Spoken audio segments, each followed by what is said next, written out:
je teste avec toi le nouveau Pitt Graphite Matte de chez Faber-Castell. Après avoir effectué ma construction de mon visage, je viens progressivement travailler la partie gauche de ce visage avec le Pitt Graphite Matte le plus sec. Si vous voulez en savoir plus sur la construction d'un visage proportionnel, je vous mets en lien la vidéo de mon premier tuto consacré à une méthode très simple. Pour cette vidéo, on m'a offert une palette qui va du 2B au 12B.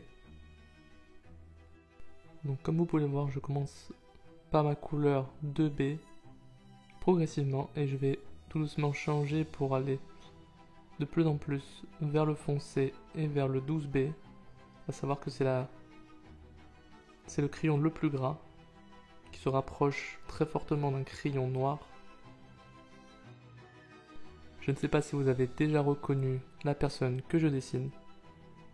Je vous laisse me dire dans les commentaires si vous avez directement reconnu la personne, ou si vous a fallu un peu plus de temps, ou si vous ne l'avez pas reconnu, c'est possible aussi. Petite astuce pour les yeux et surtout pour les cils, vraiment les faire un par un, ne pas chercher à faire une grosse masse, de faire de suite une couleur très foncée, de trop marquer.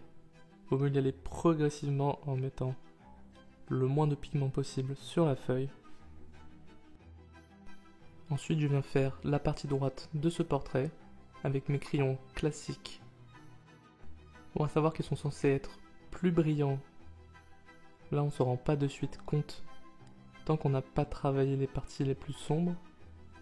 Mais en tout cas, au niveau de la texture, quand j'applique mon crayon gris, celui-ci est un peu plus facile, il glisse un peu plus facilement sur le papier par rapport aux Pitt Graphite Matte qui ont plus une texture et un rendu de crayon de couleur noire, tout en gardant quand même toutes les nuances des crayons gris. Là, je passe directement sur l'étape des cils et de l'œil. Je viens travailler progressivement cette partie du visage. Et toujours, je pars de la couleur la moins grasse, c'est du crayon le moins gras vers le plus gras. J'estompe aussi progressivement les ombres. Je vous laisse profiter des toutes dernières minutes après environ 4 heures de dessin.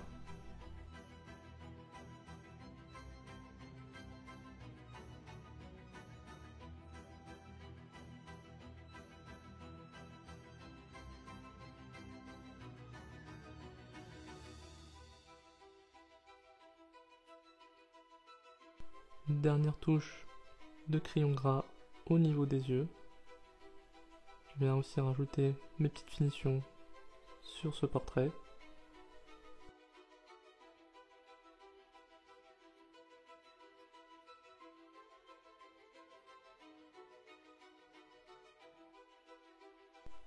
Je rajoute la petite brillance avec mon Posca et boum! On voit vraiment la différence entre la partie brillante à droite et la partie mate à gauche. J'espère que vous avez aimé.